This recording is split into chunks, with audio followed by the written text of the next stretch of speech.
physical manifestation of power. Therefore, they represented law or motion.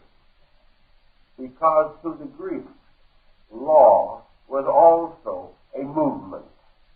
It was a motion of energy according to its own nature. And when we say according to its own nature, we say law. For this is accord with self, or accord with the essential reality. According to the Pythagoreans, no natural energy ever broke its own law, or tried to. Because in the world of energy, laws or powers are inevitable. It is only in a sphere of individualized intellectual entities that even the concept of disobedience is possible. All disobedience is a limited condition, however, for disobedience can never actually achieve magnitude in itself. For things moving according to their own natures are considered lawful. And in this concept of law, we also have the recognition that the divine law, as a manifestation of the divine will, constitutes the secondary definition of good. Therefore, good and God are of the same origin in the old Anglo-Saxon. And good is that state of a thing existing according to itself. This is perhaps a mysterious statement, but when we say a thing existing according to itself, we mean without conflict with its own essential nature. The universe exists without conflict. It is. Therefore, it is good. It therefore has no possibility of being amended. And no matter what we conceive or how we think or what we believe, we cannot be better than that natural good which is. Man can achieve unity with good, but he cannot surpass it, inasmuch as good is perfect order, and no thing can be more than perfect.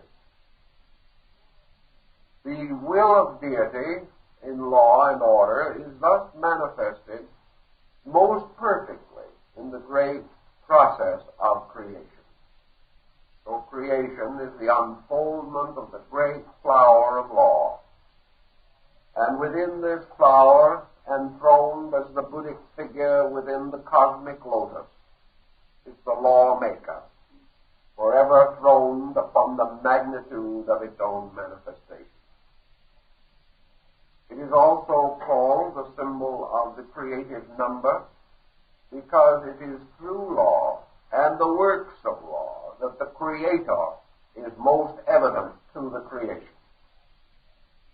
That which has observed the creation has seen the Creator in His work. Though the reason why the number 7 is also associated with rest or with equilibrium is because equilibrium in itself is the secret of the law. The equilibrium of the universe is its primary law, and its extension from this into manifestation gives us the Pythagorean formula of the unmoved mover. The 6 directions are the motions of number. The 7th direction, so-called, is the center, and this is the unmoved point of motion. Law is therefore the unmoved, moving in its 6 inevitable directions. This is law because there are no other directions. Therefore, beyond law and beyond lawfulness, there is nothing. It is impossible for law to escape from law, because law fills all of law. There is no place for the lawful to escape to, and therefore the number is said to represent that the law keeps itself, and therefore is the perfect example of lawfulness. There is also the interesting and mysterious idea of this central point of equilibrium, or the unmoved. Law exists only as a result of the motions of being. Therefore, if the motion of being ceases, and all things created return again to the root, law is said to sleep. Law rests, because it cannot exist apart from manifestation. Law is motion, and things unmoved, therefore alone transcend law. And the central point of transcendence represents also the point of synthesis. God in its own nature is one. God in manifestation is fixed.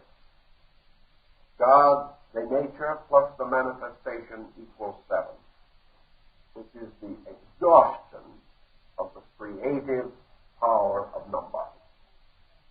Now, I hope that is clear.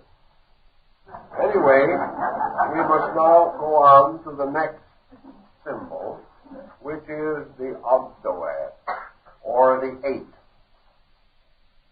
Now, the 8 was conceived by the Pythagoreans to represent the striving of the 2 serpents that were twisted around the caduceus of Hermes. But the 8 is also the peculiar psychical motion of the magnetic pole of the earth. It is therefore a curious, endless band which crosses itself in the middle and goes on and on. In the tarot cards, it is represented by the strange tilted brim of the hat of the juggler. It is the symbol of continuous, unbroken motion. Therefore, we are not surprised to find the Pythagorean key word for the number 8 is love. Now, we wonder why it should be so decided or so considered. So let us analyze for a moment the concept of the number 8, which is an endless band turned upon itself. It is not merely the serpent with a tail in its mouth, the symbol of eternity. It is the symbol composed of 2 apparent circles formed by 1 circle. So let us see why the number 8 was so represented by the Greeks.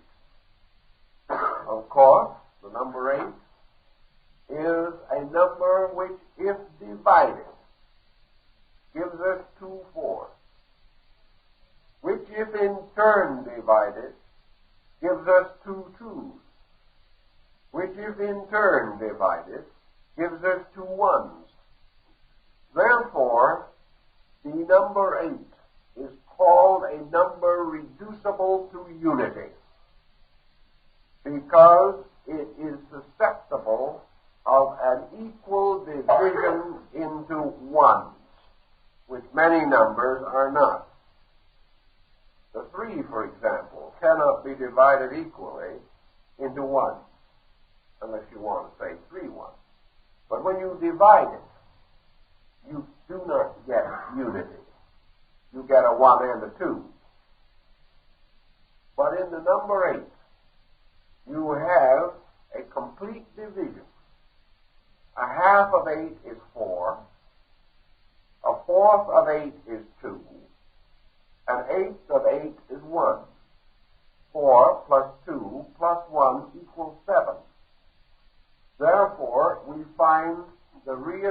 establishment of the law. And we suddenly discover that we have a septenary concealed within the 8, and which the 8 exceeds. We also recognize the 8 as a number, 2 out of 3 of the divisions of which give us even numbers. Because the half is 4, the fourth is 2. Both of these are passive numbers. But the final division restores the sacred number, the uneven number, 1. Now, what has all this got to do with love? That is a rather tricky and technical question. So the Pythagoreans began to study the nature of love in an effort to observe its function in the universal law. And in the course of their discovery, they either discovered or were told, or in one way found out, that the number 8 was the great secret number of the Eleusinian mysteries, the number of the great mother of mysteries, the number of Isis and Diana, the great goddess of the Ephesians. Thus, the number 8 to them represented concord. It represented not a union of forms, as in the case of the number 6, which is a union of 2 triangles, but a union of infinities, because it is a union of 2 spheres, or circles. The circle being a symptom or symbol of infinity, or an infinite number of parts. Therefore, the union of infinite becomes much more significant and important numerically than the union of forms, bodies, or forces. The number 8 begins to represent then what the Platonists later described as the 8 forms of amity. And we find the Greeks, in their own legislative system, represented or recognized 8 forms of relationships between things. And these 8 forms, to them, all represented kinds of regard, affection, or love. Things which are outwardly divided by form cannot outwardly coalesce. Therefore, in order that any forms of themselves integrated and separated can unite, a binder must be introduced of some kind. And in alchemy, this binder was mercury, the universal solvent. Gold and silver could not meet, except that both be dissolved in mercury. Everywhere in nature, there has to be a universal solvent by means of which things not naturally, materially compatible can still be brought to identity or to a relative degree of union. To the Greeks, the universal solvent was love. They recognized it as that power which could alone hold things together, which had not yet the power to hold themselves together. If man, for example, could experience identity with another creature, and could know himself and that other creature to be one, we would have an entirely different concept of relationship. Christ said, I and my Father are one. Man can say this, but he cannot experience it. He cannot know it. Therefore, where the individual may not know that he is God, the religious systems of the world tell him, therefore, to love God. and that through the love which he bestows upon God, he builds a bridge between God and himself. And in life, for man, the union of divided parts is through the bridge of human regard, affection, and respect.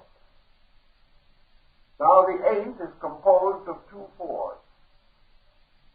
And we have already recognized from our study of the 4, or the tetrad, that the 4 represents the divine power involved in the creative process. In other words, the Lord of the material world.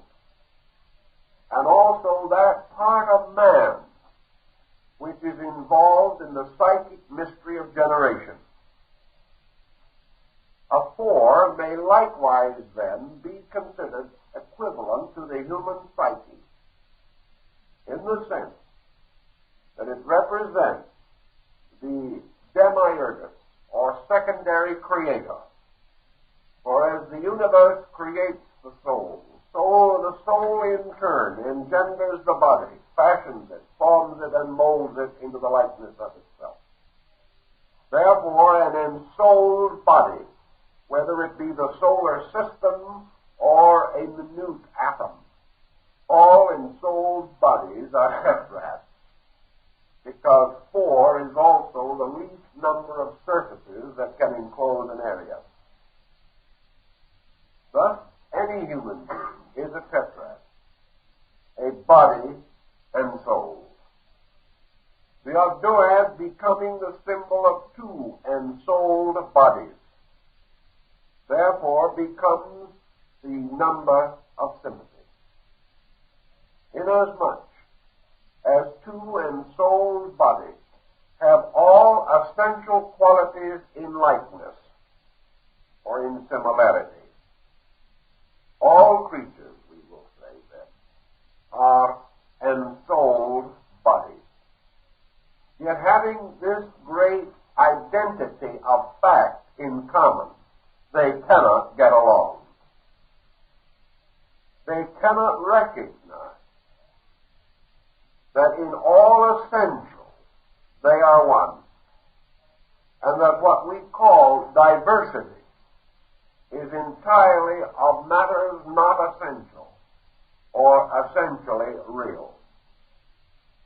Yet by diversity we are infinitely separated, and this separation or self-centeredness of being would ultimately lead to the final destruction of being. For all things, to the degree that they become isolated, separate themselves from the common energies of their kind and perish. Man, therefore, from the beginning has been afraid of isolation. He has striven in every way possible to create bridges between himself and others, not only that he may understand, but that he may be understood, both processes being equally important to him. The Ogdoad, then, represents 2 creations of a similar essential nature, which have been brought together and bound by an endless circuit of energy, forming the mysterious number 8 in form. Thus, the 8 is the symbol of those overtones of regard, those subtle energies of consciousness, by which the individual seeks to perfect self through the experience of association, and also attempts to escape from that isolation, which means the inability of the self to function. The Greeks recognized that man's selfhood has 2 essential functions. One is the expression of itself through its own organism, and the second is the extension of that expression of self to the circumference of society. In other words, the person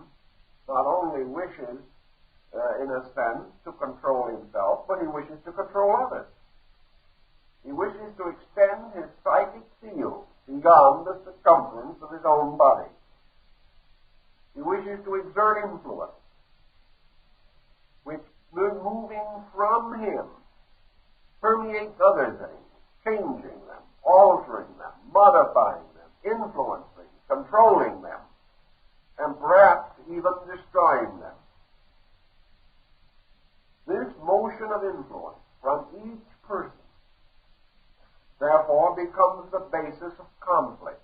For conflict is not a struggle of bodies, but a struggle of psyche, moving through bodies and moving out to the degree that they become inhibiting upon each other. And therefore, we have the battles of wits and of minds, and the struggles of ambition and things of this nature. 8, because it is a balanced number, because it is an ordered number, indicates a natural and placid association. It is also a passive number, or a negative number, which would imply and infer, therefore, that the virtues which it represents are not virtues of aggression, but virtues of receptivity. Therefore, we say that love seeks not for itself, but for others, and is not a force moving primarily toward self, but from self. And as we study along in psychology and human relationships, we find the individual who loves himself seldom finds any satisfaction in the emotion. To the degree that we center our regards upon ourselves, we are impoverished. To the degree that we bestow them, we enrich ourselves. Passive numbers, therefore, represent indirect methods and would be appropriate to a term like happiness, which can never be the result of a particular effort, but must be the consequence or reaction of things. Therefore, love is a reactive power, the individual growing by what he gives and not by what he has. Love, to the philosophical group in the Greek problem, that represents many levels of affection, extending from friendship through various types of personal regard, through various divisions of affection, as the love of child for parent, the love of parent for child, the love of man for country, the love of man and woman, the love of beauty, the love of virtue, the love of good, the love of truth, the love of wisdom, the love of God. These are all degrees of affection. And strangely enough, all affections of this kind are distantly but inevitably possessive. That which we love, we instinctively possess, and only lose when we become aware of our possessiveness. We continue to possess until we say so. Then we lose. We continue to possess until we demand, and then we destroy, because the number is passive. It cannot do in the form of a direct action. A man can earn wisdom, but he cannot carefully plan a career toward love. The Greeks, therefore, agree with most other systems that the term love is essentially undefinable. To define it is to defile it. To rationalize it is to destroy it. It represents an intangible and is the presence of a strange and elusive God, according to the Greeks, who appears and disappears at will, takes innumerable forms, and yet wherever he appears, bestows great goodness, beauty, and glory. For to the Greeks, the God of love was also the inspirer of art, the perfecter of philosophy, and the greatest cause of civilization the world can possibly imagine. It was also the number of initiation into the Eleusinian mysteries, because in these mysteries man approaches the experience of the love of pure truth. And the mysteries were institutions of love, inasmuch as the purpose of growth is to learn to love reality. Not merely to understand, but with an ardor of the spirit, to cast oneself towards the object of affection. In the Song of Solomon the King, therefore, we find the three great divisions of love, as it was sung also in the mystic songs of the troubadours and the minstrels, and is to be found in the raptures of the dervishes and the Sufis and other Eastern mystics. Solomon says in the beginning of the song, "My beloved is mine." In the middle part of the great song, he says, "My beloved is mine, and I am my beloved." In the last high note of the song, he cries out, "I am my beloved." Emotion from selfishness to unselfishness. And this, according to the Greeks, was the great motion by which things separated outwardly can still find union and can experience above the illusion of separation. So the eighth is a binding of things by their principles and by their essence. And from such bindings also are generations produced, because the productions of love are beauty, and beauty is a great goddess that cannot die. So the next number that we consider is the Aeneas, or the power of the number 9, or the inverted 6. Now, in the Pythagorean system, the number 9 is called the number of limitation. Now, there are many reasons why it is so designated. For one thing, it is rather obvious that the 9 immediately falls short of the 10, which is the complete cycle of number. Therefore, it means to fall short. 9 is the number of man, because it is the number of the generative cycle of 9 months, which was recognized by the ancients. In other words, the prenatal epic of man consists of 9 symbolic months.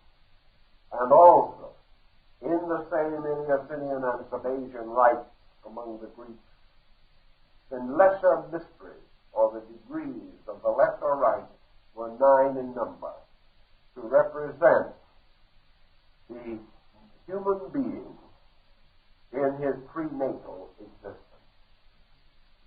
Man, therefore, is a creature who has fallen short. And in the ancient language, if we go back into the root of words, the word that we call sin means to fall short. Sin does not mean primarily an act of violence against God. It means, in some way, to fall short of sufficiency. The sinner, therefore, is the imperfect one, that which has not yet achieved consummation. Therefore, to be born in sin and conceived in iniquity meant originally nothing more than to be born imperfect. The rest of it was a little theological dressing to make it sound more formidable. But man falls short. And there are many symbolisms explaining this falling short. The human being exists within the womb of nature, which is symbolized in ancient times by the zodiac. The zodiac at one time consisted of 10 signs of 36 degrees each.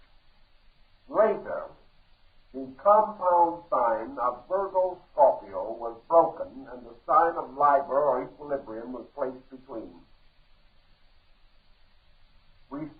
find a trace of this in the similarity of the form of the two signs, Virgo and Scorpio, and also in the setting up of the scales of Amentet in Libra, part of the old mystery ritual of the balance, equilibrium between the two great arcs of the universe.